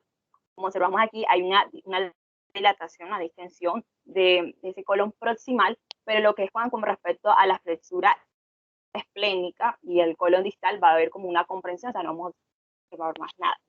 En otras pruebas diagnósticas podemos, por ejemplo, las ecografías como tal, las ecografías del páncreas o también la CEPRE que habíamos dicho. Más que todo, o sea, más que ver el páncreas, ahí nos ayudaría es a ver que la causa de esa pancreatitis es por un cálculo biliar. Entonces, es como para tenerlo en cuenta. Obviamente, pues también nos ayudaría a ver la ecogenicidad, si está hipocoegénico, entre otros. En cuanto a la tomografía computarizada y la resonancia magnética abdominal, esto también nos va a ayudar más que todo a evaluar el contorno, la morfología del páncreas, si existe, o sea, nos permite evaluar si hay un edema intersticial o que el páncreas esté ya dado de una necrosis, pero eso ya es con respecto a la evolución, o sea, no es que el paciente llegó y enseguida le voy a hacer la tomografía computarizada, eso es más que todo cuando ya ha pasado como 5 días, y también tiene que ver con los criterios de Baltasar, que también hablaremos ahorita. Espera. Pues yo había visto un video. Hola, sí. Espérate un momento, espérate. Vamos a respirar hondo y nos tranquilizamos. Bueno, vamos a repasar el tema del diagnóstico. Entonces resulta que yo tengo un paciente que clínicamente impresiona con un cuadro de pancreatitis aguda, ¿cierto? Entonces yo me voy a apoyar en el diagnóstico para hacer su comprobación, digamos. Entonces yo le voy a solicitar amilasa y lipasa, teniendo en cuenta las características de cada una de ellas, en cuanto a su duración en el tiempo, ¿verdad? Y en el tiempo que se mantienen elevadas. Entonces uno así dice bastante rápido que la amilasa entonces se mantiene elevada 48 horas, empieza a disminuir, y que la lipasa se mantiene elevada por 7 días. Esto no es tan así, pero sí, el concepto es importante. ¿Cómo es la cosa? El concepto importante es saber más o menos cómo se manifiestan. Es importante saber que la amilasa no es exclusiva del páncreas, ¿verdad? Y que muchas otras entidades pueden producir hiperamilasemia, aunque el páncreas es, digamos, el campeón de la jugada y que pues es un valioso recurso diagnóstico. Estas amilasas deben estar elevadas 3 veces por encima de su valor normal. O sea, que si el valor normal del laboratorio es 100, entonces deberían estar en 300 o más. La lipasa es un poco más específica, sin que tampoco sea exclusiva del páncreas, ¿verdad? Y la lipasa, como se mantiene más tiempo elevada, entonces puede también ser un poco más útil en el diagnóstico. Y la lipasa también debe estar elevada 3 veces por encima de su valor normal. Si yo tengo un paciente que tiene clínica de pancreatitis y tiene amilasa y lipasa 3 veces elevada por encima de su valor normal, yo tengo un paciente con pancreatitis. ¿Ok? Se hace el diagnóstico. Ahora bien, con la pancreatitis, entonces empieza, hasta ahí bien, pero entonces ahora empieza un amplio abanico de variabilidades con respecto a cómo está el paciente. ¿Ok? Hay un tema y es el tema de las imágenes. Entonces yo te frené cuando hablabas de la tomografía. No, que es que la tomografía no se pide al principio, y eso es verdad. Y es algo, y es un error que uno suele ver con mucha frecuencia, que el médico que está en urgencia, tiene el paciente con pancreatitis, dice, le voy a pedir una tomografía. Eso tiene una razón de por qué no, y ahora se las voy a decir. ¿Ok? Uno lo primero que le pide al paciente es una ecografía. Hey, pero ven acá, ¿cómo así que una ecografía? Si es que tú sabes que el ultrasonido a través del aire no se desplaza bien, a través del líquido se desplaza súper chévere. Por eso es que las mujeres cuando le van a hacer una ecografía abdominal con el propósito de ver útero, trompas y ovarios, le dicen que no orine para que tenga la vejiga que está por delante de estos órganos llena de orina y el ultrasonido entonces sea más efectivo. Pero es que en el estómago, ¿yo qué tengo? Aire. Y entonces el estómago puede dificultar que se vea el páncreas. Toda esa vaina es verdad. Ajá, loco. Y si esa vaina se dificulta que se vea el páncreas y yo tengo una pancreatitis, ¿para qué le vas a pedir de entrada la ecografía? Para tratar de hacer diagnóstico etiológico. Si yo tengo un paciente que tiene pancreatitis y la ecografía me está reportando que tiene cálculos en la vesícula o que pueda haber una coledocolitiasis, o sea, cálculos en el colédoco, yo a ese paciente le asigno la etiología como de biliar. La ecografía también me puede aportar porque podría ser capaz de aportarme otros datos si tiene líquido en cavidad. A veces el paciente se puede ver el páncreas porque no es que la ecografía no lo vea. Lo que pasa es que podría no verlo o definirlo bien. Entonces, yo le pido primero la ecografía, pero no me interesa en ese momento estar viendo el páncreas. Me interesa en ese momento estar definiendo si ese paciente tiene cálculos en la vesícula o en la vía biliar. ¿Qué pasa y por qué uno no pide la tomografía enseguida? Porque alguien puede decir, che, pero pide la tomografía. Bueno, cuando ya hablé de los criterios de Baltasar, entonces Baltasar se encontró con que hay unas imágenes tomográficas, ¿verdad?, que pueden decirnos qué tan severo es el proceso inflamatorio local del páncreas, o sea, el daño local. ¿Qué pasa? Que una de las cosas que yo estoy buscando es si hay necrosis pancreática. ¿Y qué pasa? Que la necrosis pancreática se considera que evoluciona en las primeras 72 horas de iniciado el proceso de pancreatitis. Entonces, si yo le tomo una tomografía hoy, es una fotografía que le faltan 2 pedazos más, o sea, le faltan los otros 2 días. O sea, yo debería tomar la tomografía o debería hacer la tomografía una vez que uno supone se ha completado el proceso de necrosis, si es que la hay. Porque yo entonces, si hago una tomografía el primer día, puede que no me aparezca necrosis pancreática. Y yo digo, mi alma no tiene necrosis pancreática. Y mañana y pasado tiene la que tronco de necrosis pancreática. Entonces, esa es la razón por la cual la tomografía, uno espera por lo menos 72 horas para poder para ordenarla. Eso, como todo en medicina, no es ninguna regla absoluta. No, no. Esa es la guía, porque hay pacientes que sí hay que hacerles tomografía al inicio de su entrada a una institución hospitalaria. Son los pacientes que lucen críticamente enfermos, son los pacientes que uno podría pensar que tiene pancreatitis, pero que puede tener otras cosas, una trombosis mesentérica, ¿verdad? O una perforación de víscera hueca, en fin, y que, dada la situación del paciente, yo digo, le voy a hacer la tomografía, pero aquí no es porque yo esté interesado exclusivamente en el ver páncreas, no, aquí yo lo que estoy tratando de ver es otras posibilidades diagnósticas, ¿ok? Pero en términos generales, uno suele pedir a las 72 horas. Y la otra cosa más importante aún es que los pacientes que tienen pancreatitis, lo que los mata son los factores condicionantes de la inflamación.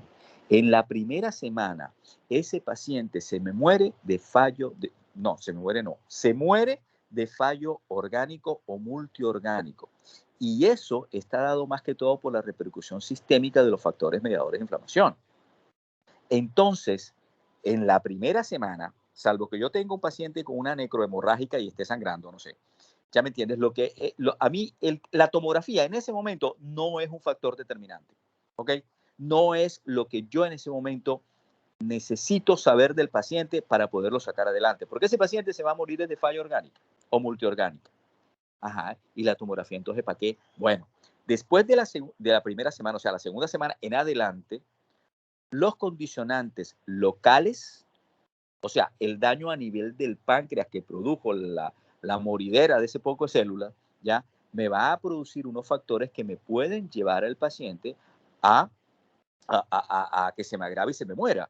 Por ejemplo, que el paciente empiece a hacer colecciones junto al páncreas, que eso tiene un grado de Baltasar, que ahorita ya lo va a decir, que esas colecciones se me sobreinfecten o se infecten por traslocación bacteriana y el paciente haga unas colecciones abscedadas o infectadas que hay que drenarlas porque si no se drenan, entonces el paciente puede morir. Entonces, los condicionantes del primer semana son los factores sistémicos y los condicionantes de muerte después de la primera semana suelen ser los factores locales. Por eso es que yo tenga una tomografía o no al segundo día, por lo general los pacientes con pancreatitis no es algo determinante en la situación. ¿Ok?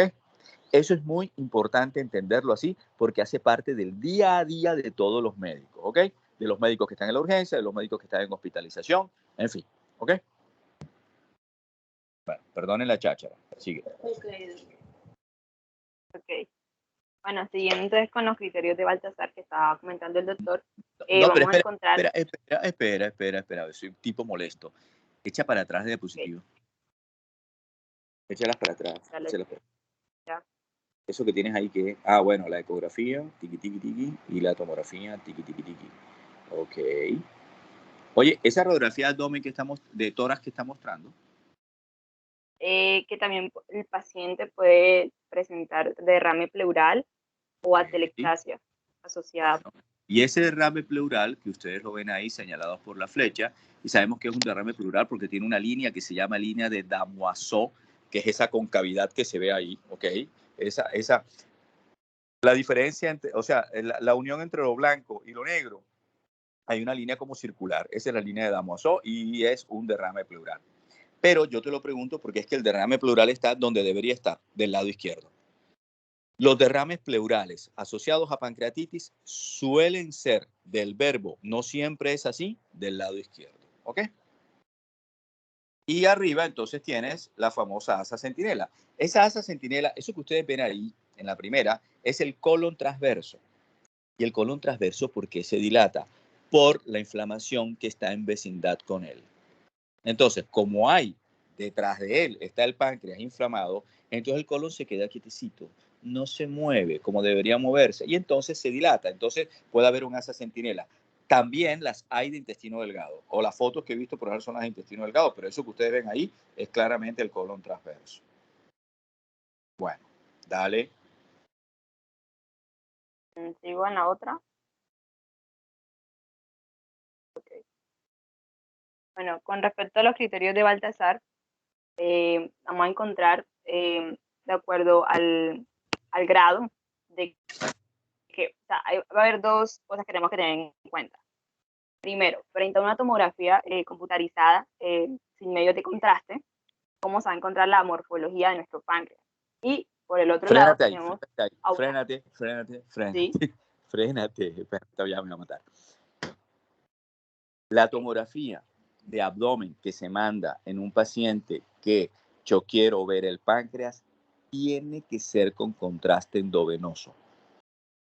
Ordenar una tomografía de abdomen sin contraste endovenoso en un paciente que yo quiero ver el páncreas no sirve, porque el contraste endovenoso es el que me va a realzar el páncreas y es el que me va a decir, entre otras cosas, dónde no se realza, y entonces yo digo que hay una necrosis pancreática, porque no está irrigado, ¿sí?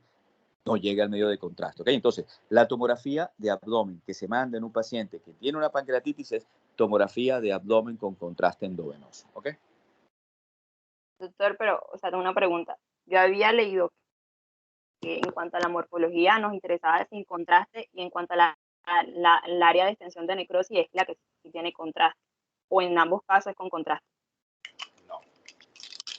Siempre la vas a pedir con contraste, porque nada sacas. Ojo, ojo, ahora viene lo de siempre. En medicina todo es un arte.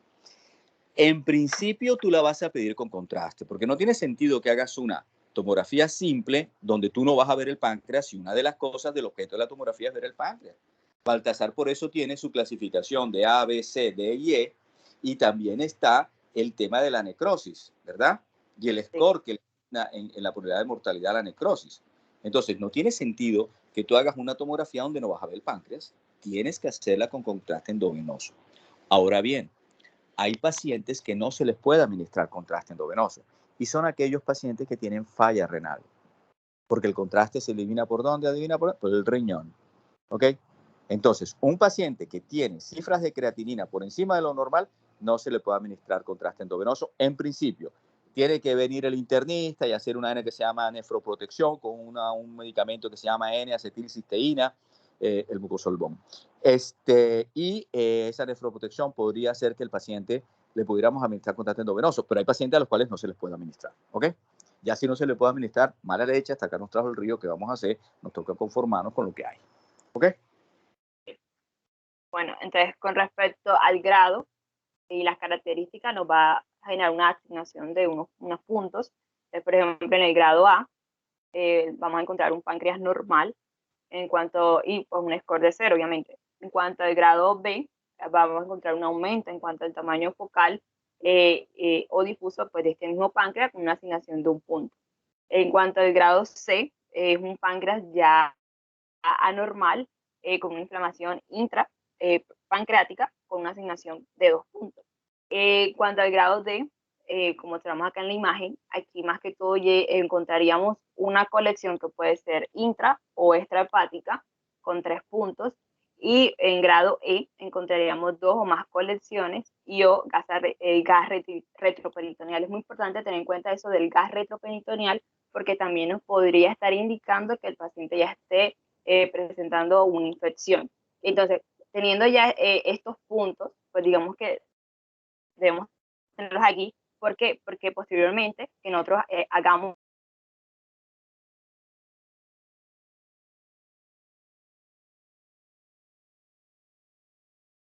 sesión de necrosis, si es mayor de 7 puntos, o sea, si sumamos esos dos y nos dio más de 7 puntos, nos estaría dando el índice de severidad pancreática, entonces algo para tener en cuenta.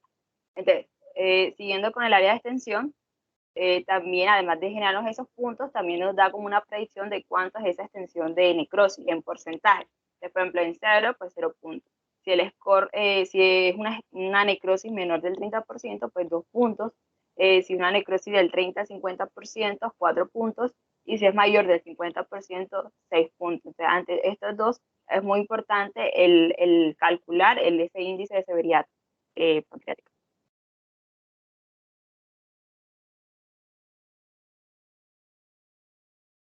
Bueno, seguimos con los criterios. Estábamos hablando ahorita, que se estaba preguntando los criterios de Ransom, y seguidamente tenemos los criterios de visa. Algo que quería antes de hablar de cada uno de estos dos criterios, no solamente los criterios, pues vamos, pues son criterios que nos van a indicar el grado de severidad del paciente, pero además de tener en cuenta estos criterios, hay ciertos estados clínicos que pueden generar que también se desarrolle una mayor gravedad en el paciente y que deberíamos tener en cuenta. Por ejemplo, a nivel clínico, si el paciente presenta obesidad, un índice de masa corporal mayor de 30, presenta derrame pleural. A nivel bioquímico, encontramos aumento de la proteína C reactiva aumentado, la procalcitonina, que nos está indicando que hay una inflamación como tal, o que también, por ejemplo, encontremos BUN mayor de 20, una creatinina aumentada, cuando encontramos un hematocrito aumentado mayor del 44%, porque hay una hemoconcentración, y pues ya los criterios del CIRS. Seguidamente eso, nos han propuesto varios criterios. Tenemos el de Ransom, aquí tenemos el de BISAP. Aló, me cae yo. Bueno, el criterio de Ransom se caracteriza porque vamos a encontrar una división, un puntaje, o sea, una escala de acuerdo al ingreso y una escala de acuerdo a las primeras 48 horas. Y en total, pues, si nosotros sumamos, realmente son 11 criterios. Entonces, en cuanto al ingreso, hay una mnemotemia que se le reconoce como llegas. Entonces, llegas, la L sería de leucocitosis, o sea, de leucocitos. La otra L sería de la LDH sérica, mayor de 350. La E, pues la edad paciente mayor de 55 años. Y la A de la ACT sérica, mayor de 250. Tenemos que, en cuanto a las primeras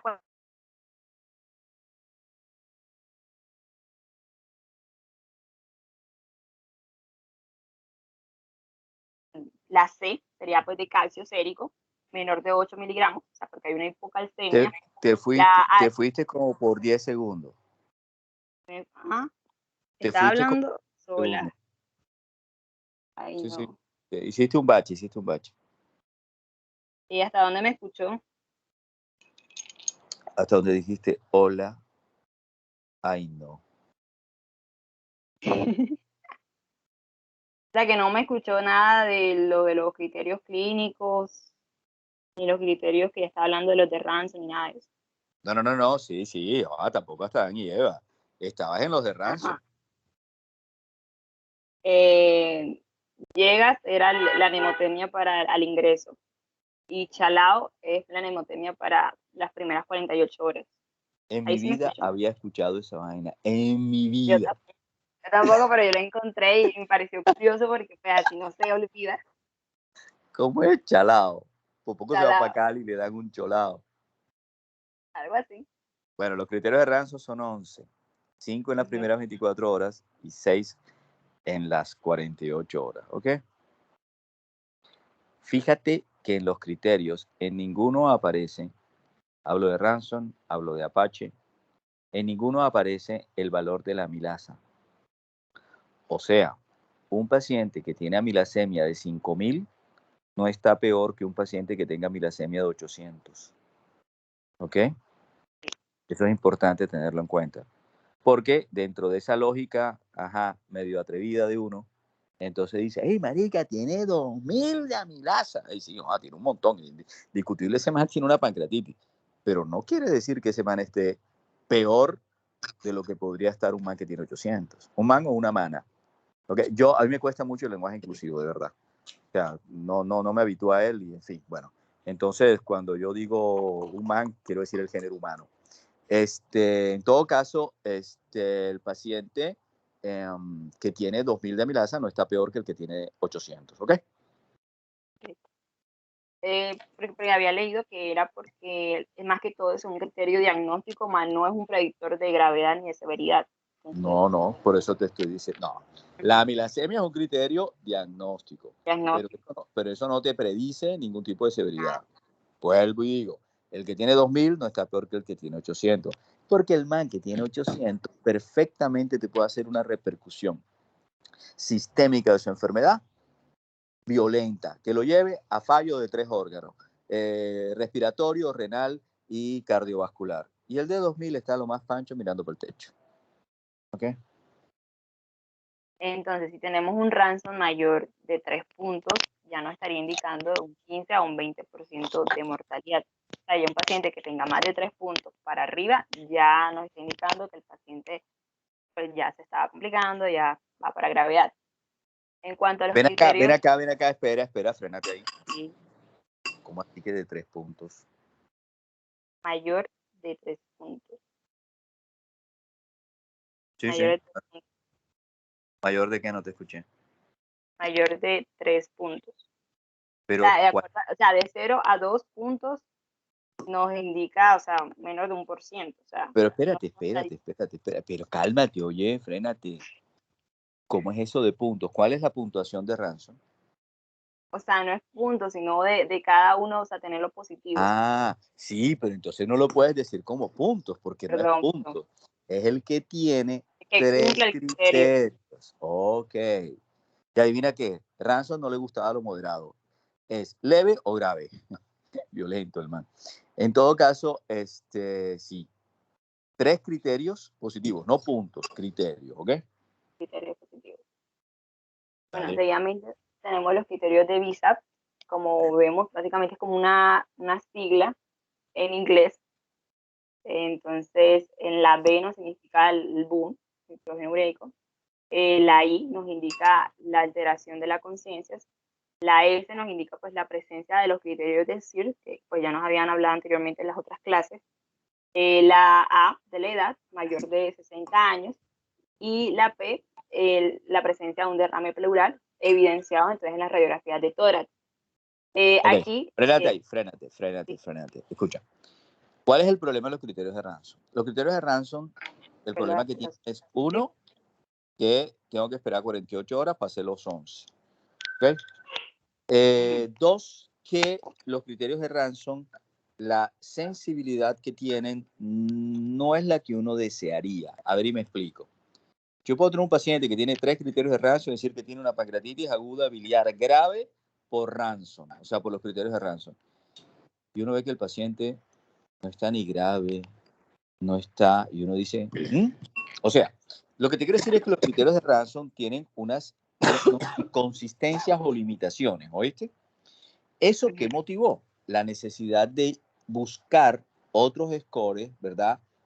Para yo poder decir con mejor precisión, ¿verdad? Predecir a la severidad de este paciente, ¿ok? Porque es que, si tú te fijas, Ransom hizo los criterios para pancreatitis alcohólica y luego los modificó para pancreatitis biliar. Entonces él dijo, bueno, en la pancreatitis alcohólica, ¿verdad? Entonces la edad yo la pongo de 55 años, ¿ok? Pero ven acá, ¿qué pasa con el biliar? Ah, es que el biliar no tiene el problema del alcohólico. O sea, el alcohólico, entonces nos imaginamos el alcohólico debajo del puente, que lo único que hace es tomar ron, y el paciente entonces no se alimenta bien. Ey, ven acá, espérate. Hay alcohólicos que se alimentan muy bien, ¿ok? Hay gente con consumo de alcohol, ¿te acuerdan de los 140 gramos? Que tiene consumo de alcohol sostenido y continuado, ¿oíste? Y los pacientes, primero que nunca los ves borrachos, ¿oíste? Y se alimentan muy bien. Entonces, yo te pongo esto de presente para que te des cuenta que, si bien Ransom ha trascendido en el tiempo, de todas maneras, sus criterios hay que tomarlos con pinzas. No es que no sean válidos, yo no voy a invalidar a Ransom, no hay ningún criterio que se llame de Peña, así que yo no me voy a meter con Ransom, pero eso motivó la necesidad de otros criterios, entonces te encuentras con VISAP, ¿ok? Que entonces VISAP trata de ser un poco más amplio, trata de medirte la función renal, trata de ver el estado mental de ese paciente, trata de valorar y dar importancia a los signos inflamatorios de inflamatura sistémica. Mete la edad, ¿oíste? Y le da, a mi parecer, pero yo no sé quién, mucha importancia al derrame pleural, ¿ok? Hola. Sí, aquí estoy. Bueno, sigue. Hello. Hola, te estoy escuchando. Ok, entonces, en cuanto al criterio de VISAP, mayor es a que se den más de 2, a que presente más de 2 de estos de esta categoría, bueno, sería positivo. O sea, sería un índice de gravedad. ¿Qué va a pasar? Como usted había dicho, los criterios de VISAP, con respecto al Ransom, se le ha atribuido que tiene mejor en cuanto a especificidad y sensibilidad. Por eso, bueno, yo había leído que hoy por hoy, entre estos dos, el más elegido sería el VISAP. Ok. ¿Seguimos o continuamos mañana? ¿Y cómo? ¿Por qué no vamos a seguir? Cuéntame, ¿qué pasó? ¿Qué te hice? No, nada. Ah, la hora. Ey, son las 4. Ay, qué pena, qué pena, qué pena. Bueno, no, toca continuar mañana. Yo les dije que este tema de la pancreatitis es tremendamente importante, tremendamente vigente. Lo van a ver a cada rato. Los exhorto y motivo, ¿verdad? Ese más que habla, a que estudien pancreatitis, ¿ok? Y se acuerden de cómo es que se produce o cómo se supone que se produce la pancreatitis, ese esquema de esa gráfica de la activación intracitoplasmática de las proenzimas y que eso produce un daño sistémico y un daño local, ¿ok? Y que esos dos cosas, el daño sistémico y el daño local, son los condicionantes, los que nos van a dar más adelante, ustedes se van a dar cuenta, la clasificación de la pancreatitis, ¿ok? Los condicionantes. Bueno, listo, entonces seguimos mañana.